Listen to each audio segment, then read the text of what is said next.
Welcome to the Casual Author Podcast. I'm Dan, sci-fi and fantasy author. Like you, I've got a lot on my plate. What with many children, a full-time job, a homestead, and loads of other responsibilities. I'm here to bring you inspiration, positivity, and community around having a busy life and still wanting to chase that author dream, even if you have to take a casual approach. For more information about the podcast, me, or my books, head to thecasualauthor.com. Let's get started. Hey there, it's Dan Kenner with episode number 124 of The Casual Author. Today is Monday, June 17th, 2024, as I record this, and today we're talking to Tommy Lee Sexton about the balance of life, writing, and your interests.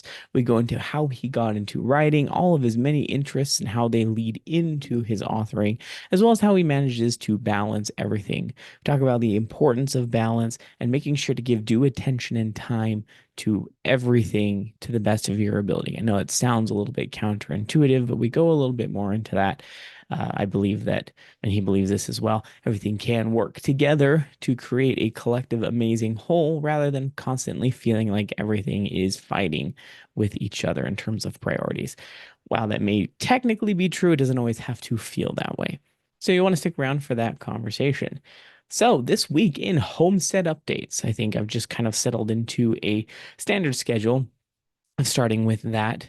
The chores are ramping up as per usual when things start to warm up.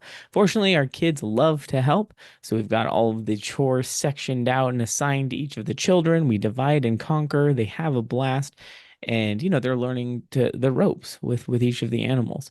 So it's been really fun to go outside and spend time with them, get some fresh air.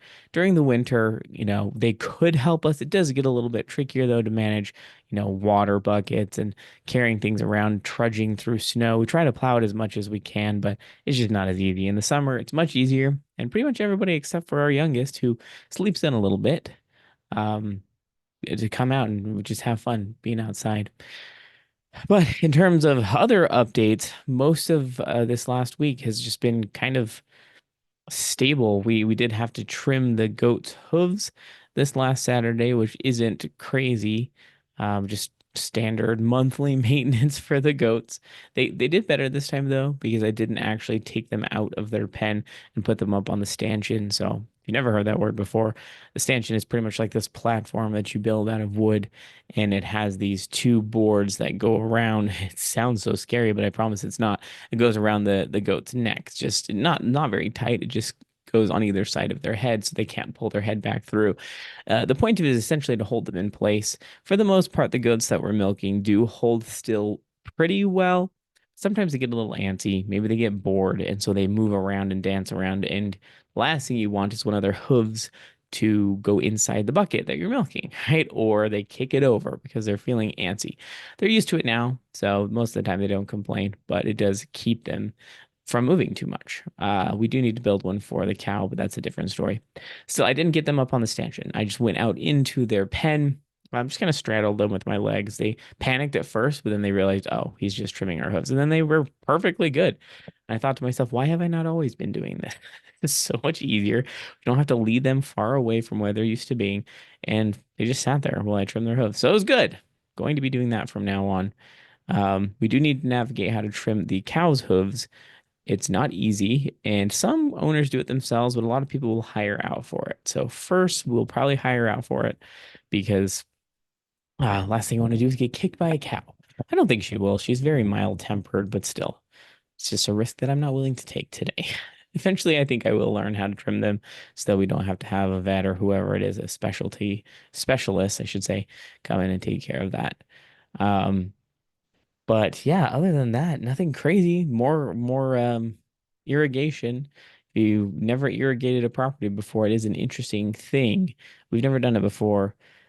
Cleaned out all the head gates, got the water running, but it's interesting to see where it goes because water always takes the path of least resistance. And of course, underneath the grass and the kind of dead weeds and plants from last year, you can't always see where it's going. You can't always plan on where it's going to go. So some of it traveled better than I expected, and some of it not as much. We had some nice, huge lakes back in the pasture for a little bit of time. They're not really lakes, I'm exaggerating, more like ponds, but the kids had a blast. They just went and jumped in them and got soaking wet. And I remember doing that as a kid with my cousin and his irrigation.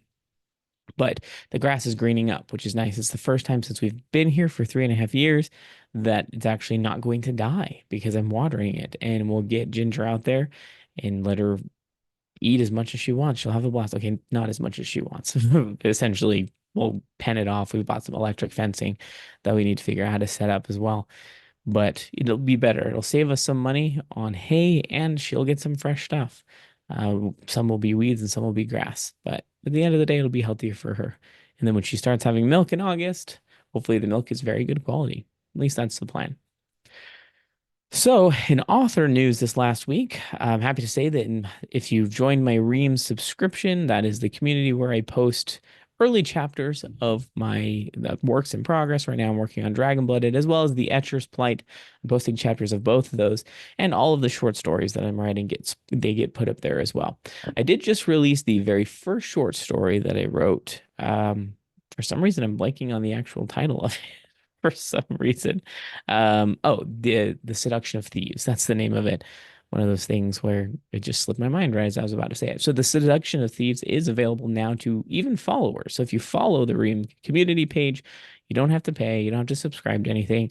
You can just follow it, and you can get access to the first couple chapters of the Etcher's Plight and Dragon Blooded, as well as the first short story, The Seduction of Thieves.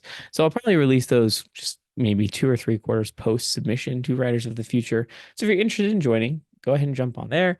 I do try to post updates there about what's going on around here, on the homestead, as well as just within my writing. So something that you may want to jump into if you're interested. This last week, I mostly worked on doing some pro writing aid edits for To Commune with Spirits, which is great. It's very comforting to see that the reports that I run from pro writing aid are less busy than they used to be. It means I'm improving in my writing. Am I good at grammar? No. However, I'm seeing an improvement.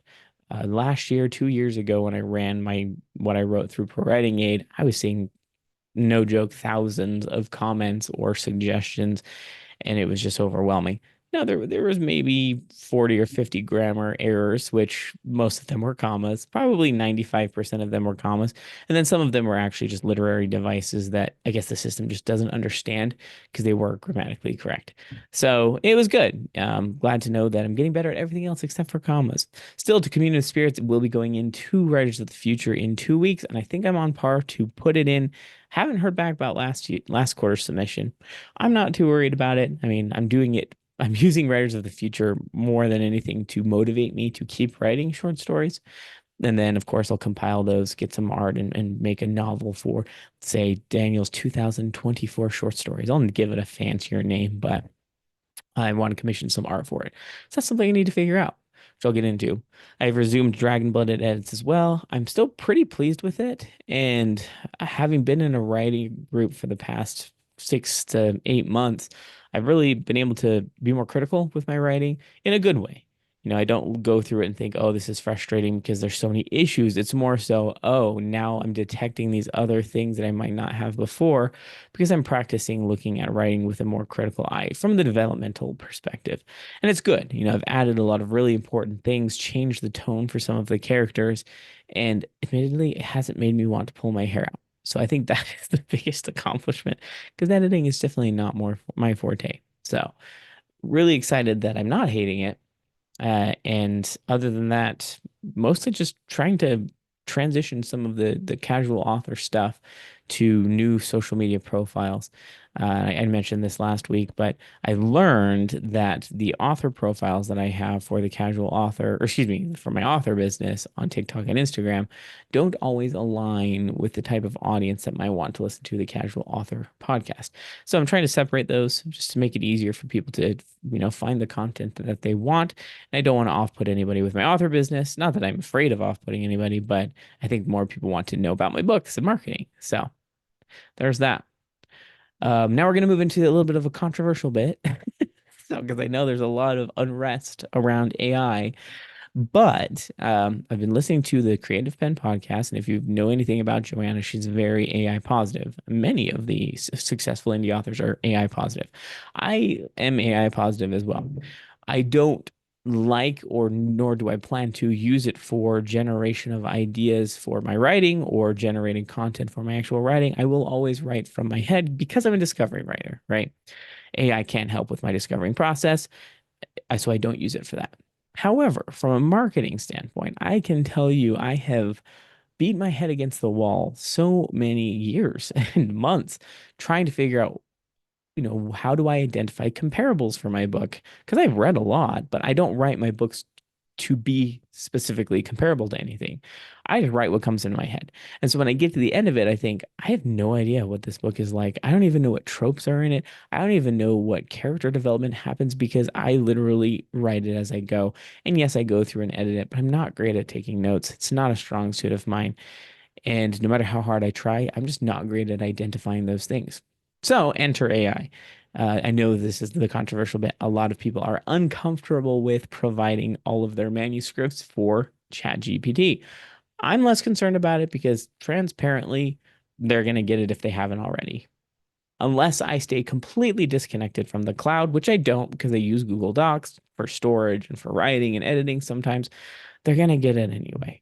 And so, do I think that's a good thing? Not necessarily, but at the same time, I'm not worried about it copying my work.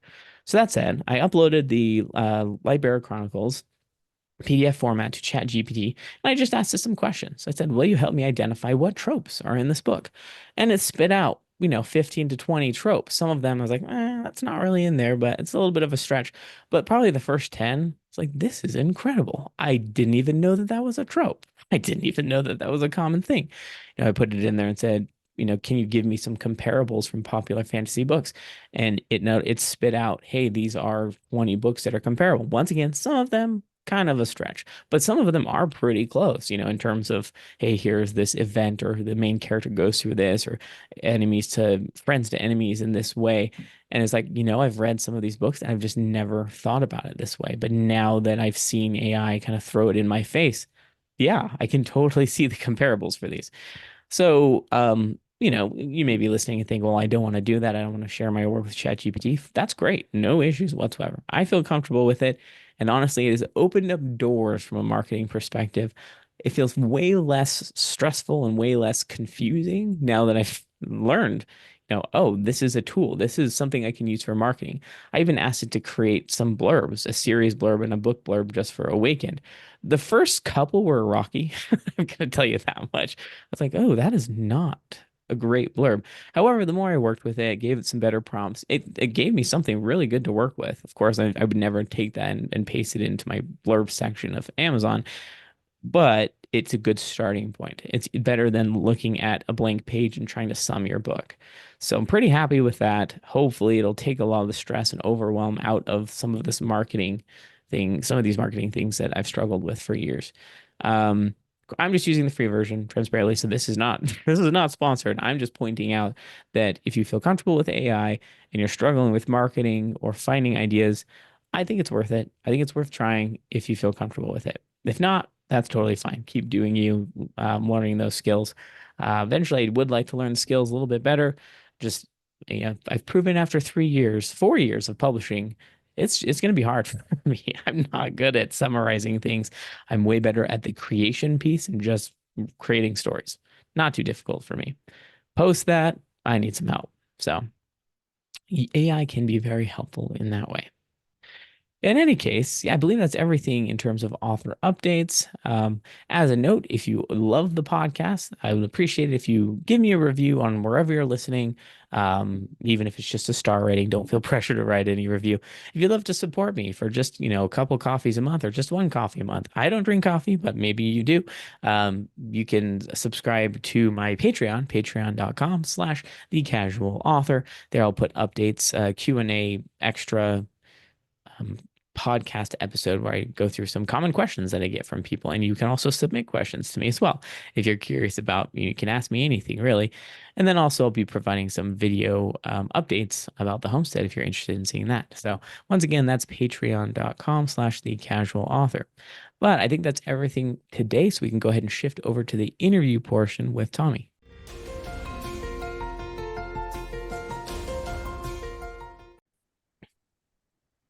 Hey, Tommy Lee, how you doing today?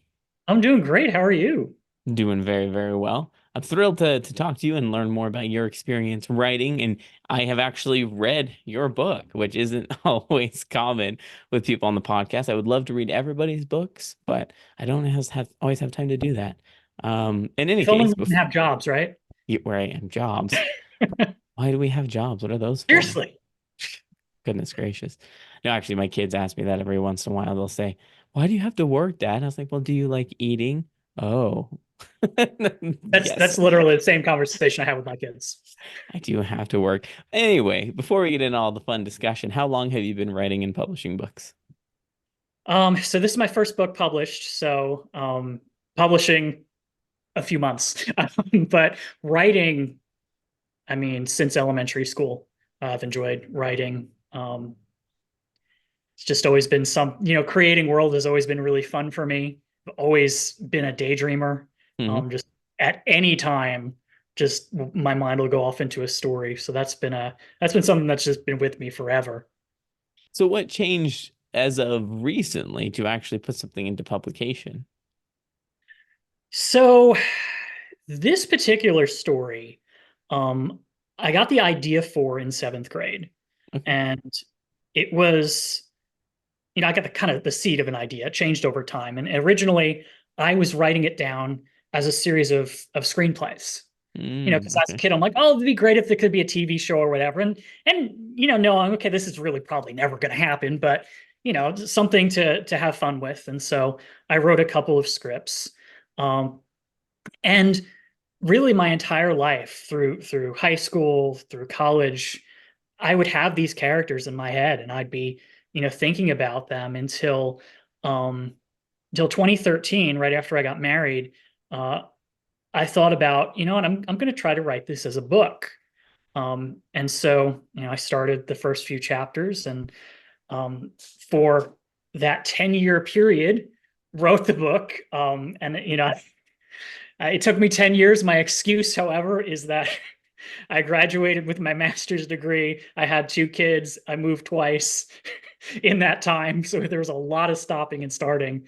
Um, but yeah, it just at some point, I think it was like this either needs to get written, or these characters are never going to leave me alone. Okay. They're literally haunting you in your sleep, They are, apparently. oh my goodness, all the time. Every song I listen to, I mean, ugh. I mean, to be honest with you, a couple of your characters are pretty spunky, so I can definitely see them being particularly annoying Yes. to get them out there. So, I mean, what does that mean for the next book? Because you mentioned you're writing and or have written the next book or however long the series is going to be. Are they always going to be on you to keep getting the next book out, or do you think you'll be able to take a breather now that you got this first So book out? what's interesting to me is, it was fun, but it was stressful to go through the publishing process because I was editing the heck out of my book. Hmm. I worked with a developmental editor and then changed a bunch of stuff, and then finally had the finished product, and then you get the proofs and you read the book 500 times until you're finally sick of it. Hmm. Um, um, and so when I sat down to actually begin writing the second book, which was probably a few months after I'd published this one, I was shocked at how much I missed creating something rather than Mm, editing. For me, writing is such a stress reducer. yeah. And that's how I deal with stress is I go to our coffee shop and write. Um, so I don't feel a ton of pressure to get it out, but I do have a goal to have it out by probably next year, as long as life doesn't go crazy. I'm already actually way further into this book within a few months than I was on the first one within a few years. So I mean, that's really good news. I found that, I mean, and you're probably experiencing this, is that after the first book, it gets easier in terms of creating. And I think it's just something about teaching your mind. It's like exercising a muscle, right? It's easier to Yes, slip into the story. Plus, you have a lot more to go off of as well. It's a little that's bit true. less in my mind of creating and character development because you already have some I keep pointing over here because your book is over here on the couch. Right. Oh, okay. Pre pre-established. I'm like, he's probably wondering why the heck I'm pointing my hand that way. Your book's over there. You have some pre-established characters and their personalities and kind of their backstory. And it's almost easier because you're like, I have so much to work with, right? Mhm. Rather than in the first book, you're like, I'm still kind of figuring out everything as I'm writing. At least for me, that's the way it is. So, And on the one hand, yeah, I agree. On the other hand, one of the things I'm struggling with is I know where the story's going. mm, I know, climax, I know endpoint. Well, I sort of know endpoint. And what can be difficult for me is how to get there. yeah. Because I know I have to get to this place. Whereas the first book, it's like, I don't know where I'm going with it. So when you have it more That's true. established, there's so it's easier in one sense, and it's harder in another. Um, but I've definitely just loved being able to get back into the writing and creating, and I enjoy editing, but not as much as I enjoy writing. I don't. So, I mean, I really don't like editing. I'm currently sitting in a place where I have three and a half fully written books, and Oh man. I don't want to edit them. I'm just gonna leave them for a little while longer. I just don't like editing. But so that being said, I'm curious to know, just like from perspective, because you mentioned not knowing where you're going almost makes it a little bit easier to write. Do you generally do lots of heavy plotting prior to the actual creation phase, or do you pants or discovery write a lot of your books? With the first one, I really didn't plot at all. I made an Yeah. outline after writing the book Yeah. so I Mm, could, when I edited, I could figure out, okay, maybe I can move this scene here or whatever. The second book that I'm writing now, though, I have more of an outline that I've created um, because I need to be sure that I answer certain questions that I've raised in the first book. Want to make sure I'm seeing, okay, is there enough time between this event and this event? hmm Make sure the pacing's right.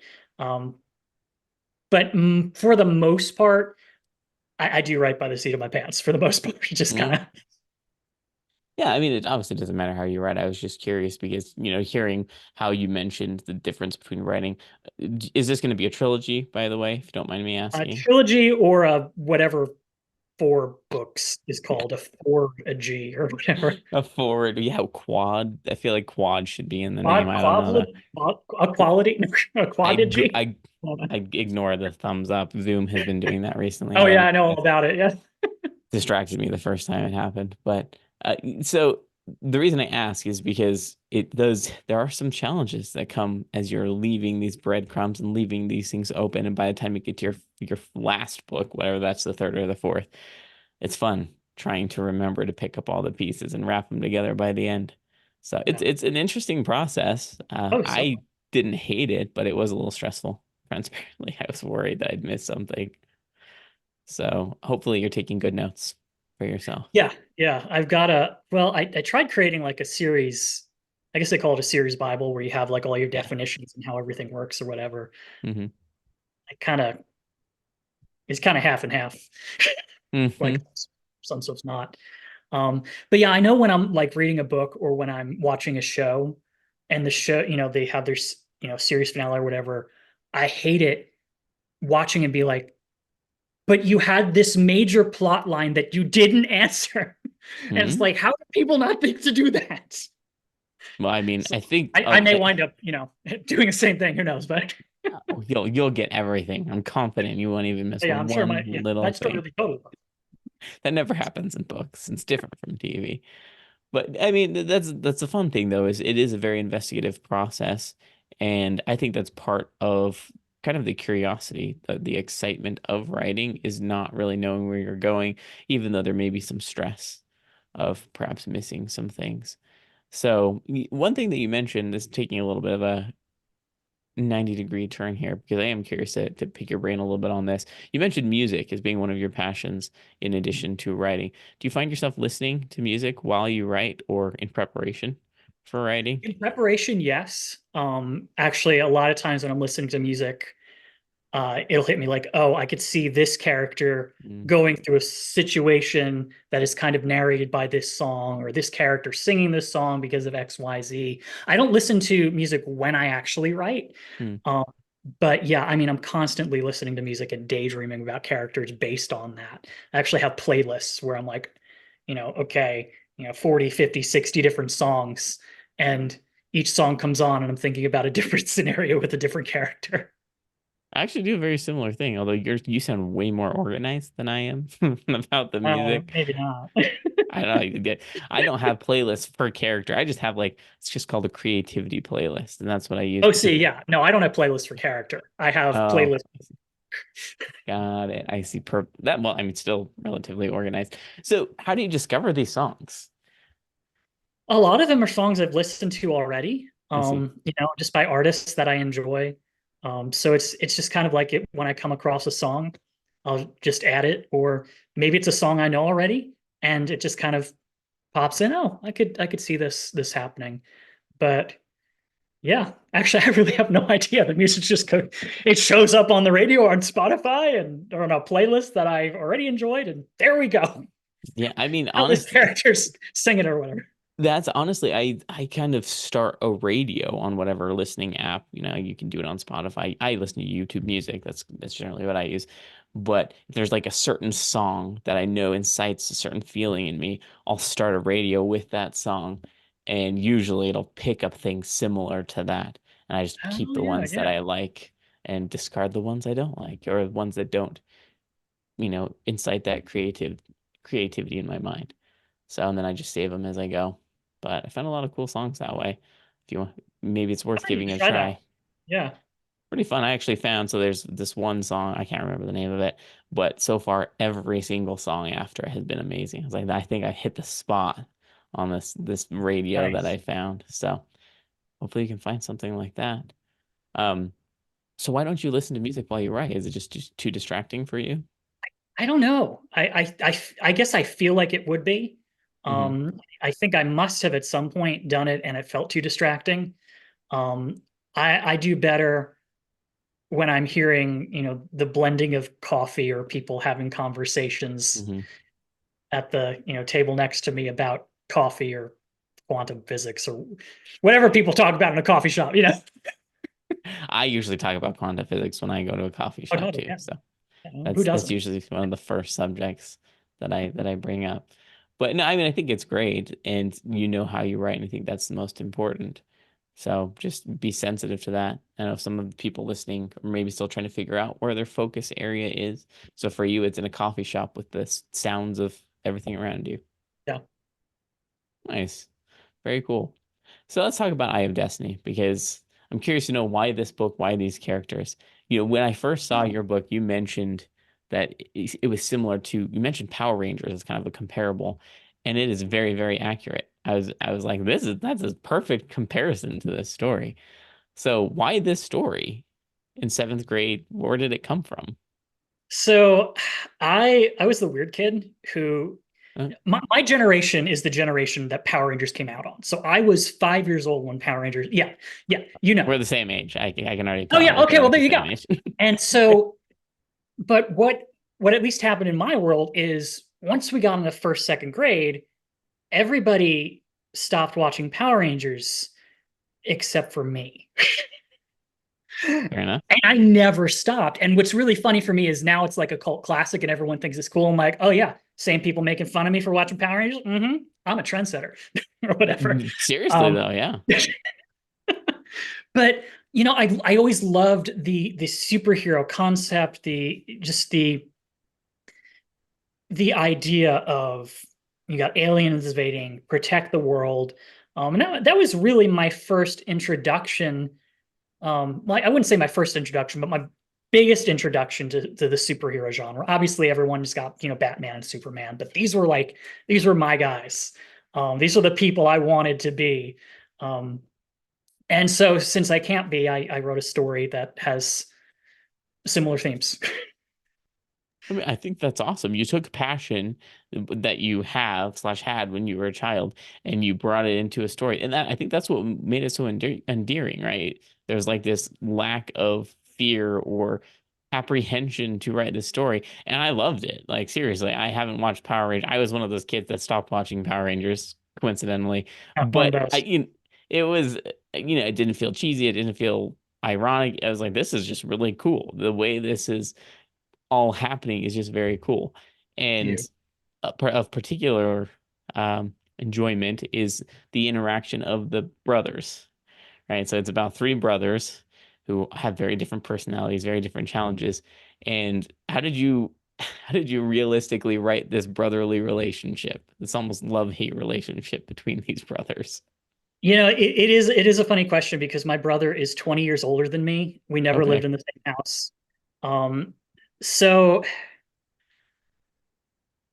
I don't really know. I mean, Okay. I was really good friends in middle school with someone who was one of three brothers. So there was a kind of a dynamic I saw there. But I think for the most part, it was just what's gonna create a crazy plot. At least subconsciously. When I first created these characters in seventh grade, I wasn't thinking, oh, how do I create an intricate plot line where they're interacting with each other? But, how do you make these kids different? Hmm. Um, because obviously, if they're all the same, there's going to be a boring story. No, I And mean, it's true. Yeah. part of the fun for me is because they're so different.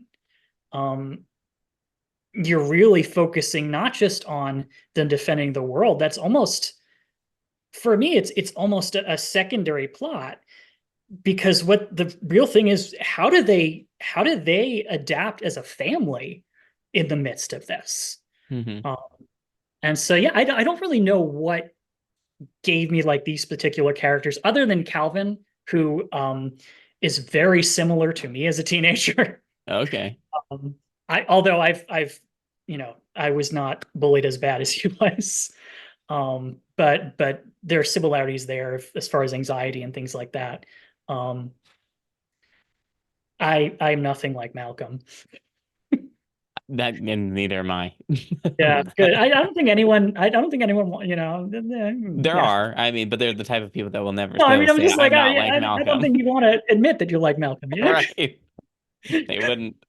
But I mean that was the so crazy dynamic. It's very relatable, kind of on the front of all of them, even though I'm not very much like Malcolm at all. It just provided a really interesting, how do I even say this? Just like emotional Mm. reaction to all of the different things that was happening, the way they treated each other. Like you got very invested in these characters. I can only imagine how invested you are in the characters being the author. Um, but was there anything particularly challenging about writing this book, either from the story perspective or even the publishing creation perspective? I think so. I enjoy writing fight scenes, Hmm. but I also find them challenging Right. because you can't just be like, okay, they punched, they kicked, they punched again, they hit the guy with the sword, battle over. That's really boring. And when you have a lot of fight scenes, like my book has, you have to create variation. And so I enjoyed it, but I also struggled with describing it because it was something new for me. I think what Mm. really helped was I take martial arts, and that was one of three reasons I started martial arts was for the book. Oh, really? Okay. It was kind of a secondary reason. The other reason was I've always wanted to do it, so I decided to finally try 2-3 years ago. Um, but that did really help because I wound up doing the things that they would do in a battle. Um, and then I peruse Instagram because of course as soon as you start taking up a hobby, Instagram gives you every account that Mm. does that. And so I was constantly seeing all these fights or whatever. I was like, oh, that could work or that could work. So that was challenging, and I think um knowing when you're done as far Mm. as editing and publishing is concerned. Because at some point you just have to say it's good enough. There's always going to be a comma you could add somewhere, or a way that you could have said a dialogue slightly differently. And I'm that type of person where I will just refine this thing to death unless I finally say, okay, we're moving on. And that's what I had to finally say, because I had I'm the type of person where I say, okay, this is the final editing. And then I go do another pass after that. Okay, this is the final. Okay, maybe not. Which is good because you want to make sure you've proofread and done all that. But you can do that to excess. And so that it was challenging to know, when do I say this is good as it is? We don't need to move this scene over here. It's not as big a deal as you think it is as the writer. Because what we write and what another person reads, yeah, it's the same thing, it's the same book, but it's received differently. Because whereas writers, looking at it, and we're highly sensitive, so we look at it and we think it's trash, and sometimes it is, but a lot of times it's not. And so just kind of realizing, okay, I may be bored with this right now, but that's because I've read it 4,000 times. I have to be impressed that you read your book so many times, whether or not it was 4,000 or I 500. was You so mentioned sick of both it by the numbers, but and you now know, yeah, I'm not anymore, but but I mean, that's a really good point because this is a perspective that I think a lot of people need to learn when it comes to writing is you could edit forever. yeah, And the reason you could is because the way I like to say it is there are many different rights, right? Changing one scene to be one way is one right, changing it to be another way is another right. And so at some point you have to realize, no, this is fine, right? Like I could edit it over and over and over again, but why? yeah, Right? When it doesn't matter. And that's a hard thing to reach. Now I'm on the opposite spectrum. I want to read this book the least amount of time possible because I it's my ADHD brain. I can't go over something that I've already done. I'd rather just toss it and start something new, which obviously is my own problem. But so I settle. I wish I had some of that. Well, it's ironic because I'm in a writing group, and one of the members of the writing group is on the over editing side of things, and I'm on the under editing side of things, which once again, that's a problem for that as well. I need to edit more.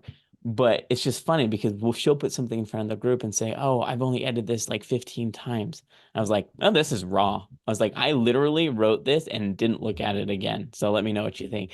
And it's just funny to see the different perspectives Yeah, in writing because you do kind of need to find that happy right, yeah. medium. So how did you reach that point? How did you know that you had reached that point and could let it go to publish it? Honestly, honestly, I had come back from a ministry conference because I'm a pastor, and I'd come back and I had been the whole, my free time going through, proofing.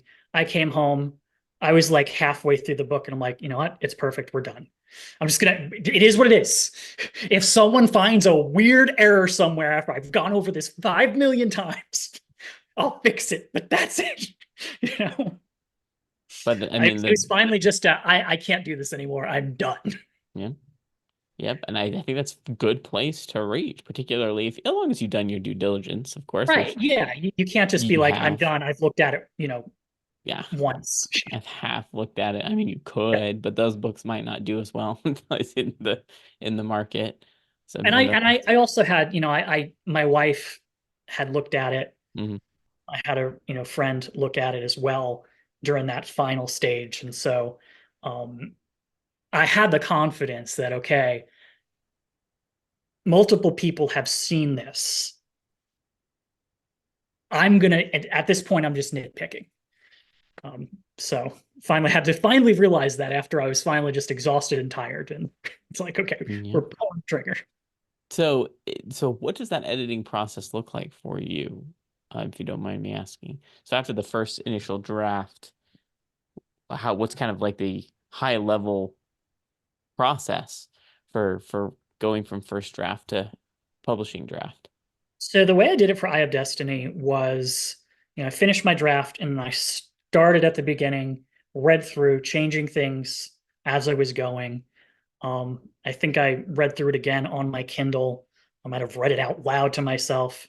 And then I gave it to my wife, and she's like, "It's okay."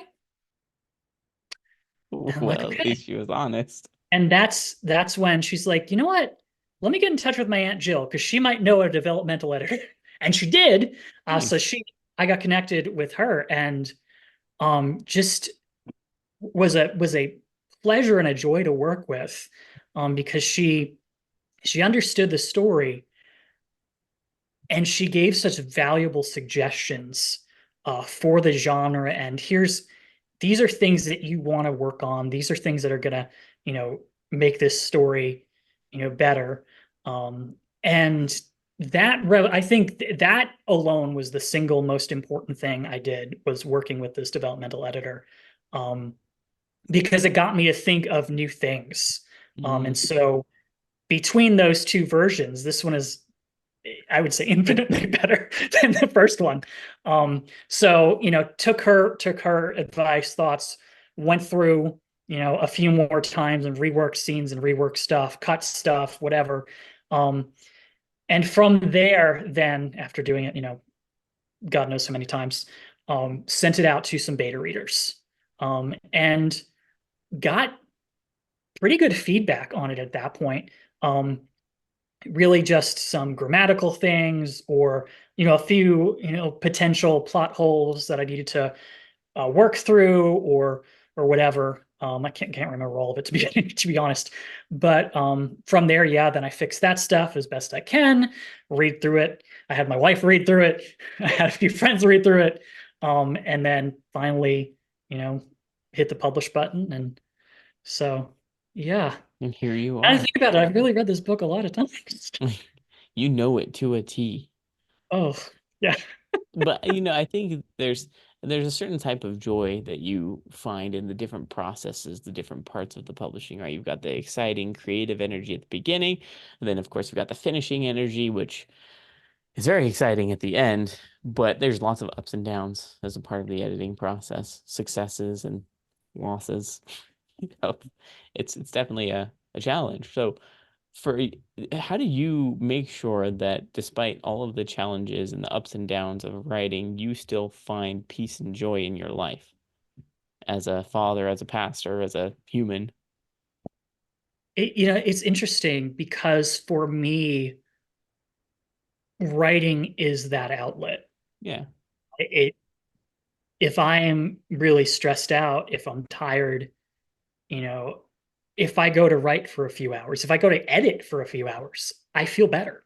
Hmm. Um, so I don't, yes, there is a stressful side of writing to me, for me, but for the most part, it's very cathartic, Hmm. um, to be in another place, sitting down with some type of caffeinated or uncaffeinated drink. Yeah. I don't drink coffee, so some type of tea usually. Um, and yeah, so that to me, writing provides a lot of that joy. And obviously, as a pastor, my faith does as well. Hmm. Um, Spending time in the morning in prayer with the Lord, and asking for His grace, and remembering that whether it's a really good day or a really horrific, terrible day, that He has blessed me and my family. Um, and definitely time with family, time with my Hmm. wife, quality time with my kids. Um, those moments as a parent where you're, just with your kids and you're goofing off, and nothing's really pressing at the moment, and you're just being yourselves. Those are really beautiful times. I mean, so I think it's great because I think it's probably common for a lot of authors for the writing process and potentially editing as well, depending on the author, to be cathartic and very relaxing. There is a little bit of a consideration. I feel like every author at some point reaches a point, this feels very redundant, reaches a place where writing starts to slip out of that cathartic, freeing, comforting place. And that's when you need to pause and be like, what's happening? Right? Yeah. Am I thinking about this the wrong way? Am I focusing on the wrong thing? Because I think it's intended to be a freeing and comfortable experience. And if it's not, then maybe something needs to change. Maybe it's the way you're going about doing it or whatnot. So I've heard a And lot of sometimes you people just say need to that. take a break. Yeah, it's true. And I've had times where that's been the case, where it's like, you know what, I'm hitting a wall. Maybe it is time to take a break and do something else. And usually it's my wife that says that. I'm like, well, if you're hitting a wall, why don't you just, go back to it later or whatever. And so, yeah. And you do. And that's when you hit jujitsu hard Yeah. and smack a few people around, get smacked around, and then you're ready to come back It's to usually the second, but yes. it. I mean, you wrote this book for 10 years and you've only been doing martial arts for 2 years, so you got to give yourself some grace a little bit. That's true. Technically, That you're is better at writing since you've been doing it for so long, right? I would think.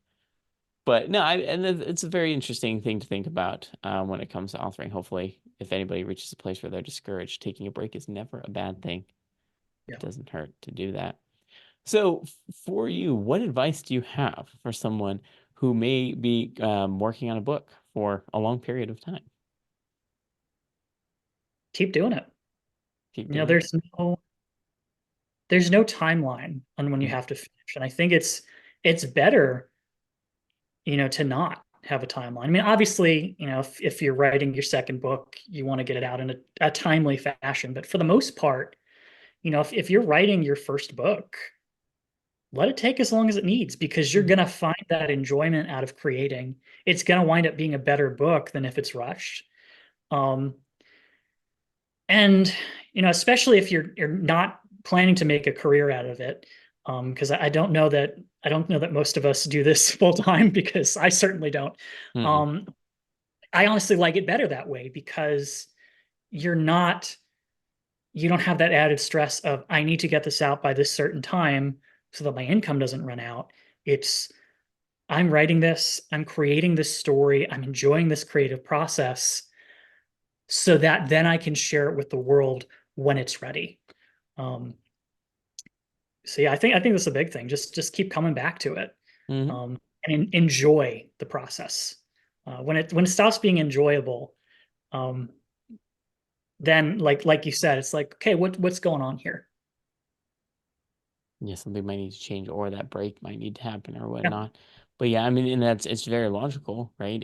If whoever you are, whatever your life circumstances are, if you're going from a potentially steady income of whatever your job or role is to an almost unknown, your writing, literally your life depends on your writing. That's not a bad thing, and some people yeah, maybe not at can handle all. that a little bit better than others, but you have to be ready for that, and you have to be okay with it. Right, And right. then I think you allow yourself to continue um, writing and not feel stressed by And it. I'm sure there are people that can absolutely do that. I'm not one of them. I'm not either, which is why I I'm need not to full know time. where you know, every single bit of income is coming from. I can't, Yep. I think, yeah, there's something very nice about a very predictable income. I will have to say that. But, I'm not proposing that you don't chase your dreams or you don't do that because I think it can be successful. I Yeah, think totally. there's a lot of people who've been able to do that. There's just definitely changes that need to happen in life. And I'm not willing to make those changes today. Maybe someday, but not today. Love my job too much to do that. Well, yes. In Yeah. your case, I can imagine. Plus, your congregation would probably not be thrilled if you were to leave Yeah. anytime Where soon. I'm not I'm not gonna leave them to be like, I'm gonna go be a full-time writer. No. The Lord has called me here and I'm thrilled to be here. I love the people in my church. They're amazing. That's And awesome. I was shocked how supportive they were Hmm. when I released the book because I'm thinking, okay, I've written a young adult science fiction novel. It's like, okay, obviously they're going to say congratulations. I had so many people being like, I bought your book. Will you autograph it? I'm like, really? Like, It's a really? good feeling. Like, thank you. Like, it was really sweet. And it meant so much to me. That is very, very cool. And it's almost validating that not that you need external validation necessarily for this thing that you've accomplished, but at the same time, it's nice to have Yeah, it when always nice to have. when people compliment you and they support you in that way. So yeah, there's so many things to be grateful for. And life is good and writing can be part of that good life as well. Yeah. But just have to keep at it. Well, look, this has been an amazing conversation. I know there's probably a ton of other things that we can dive into and discuss. But for the sake of time, where can people find more information about you and your book and future books? online? So, got a website, tommyleewrites.com. That's TOMMYLEE writes.com. There's no dash between the Tommy and the Lee in that one, even though my name is spelled Tommy Dash Lee. It's a long story. Um, or they can go on Instagram. Uh, Tommy Lee Writes again, no dash between the Tommy and the Lee. Even though, again, my name has a dash between the Tommy and the Lee, which they did not let me put on the SAT. I was very disgruntled as a 16-year-old. Moving on. So TommyLeeWrites.com, Instagram, Tommy Lee Writes, Facebook, Tommy Lee Writes. Um, and then, books on Amazon, and it's on Kindle, paperback, hardback, and Kindle Unlimited. Nice. Well, very cool. Thank you so much for your time. This has been an awesome conversation. It's been an awesome time for me too. Thank you so much.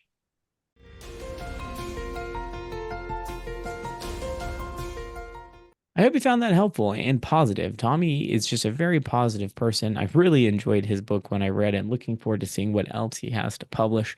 But I really do think that balancing your interests, your life, your kids, everything doesn't have to be stressful.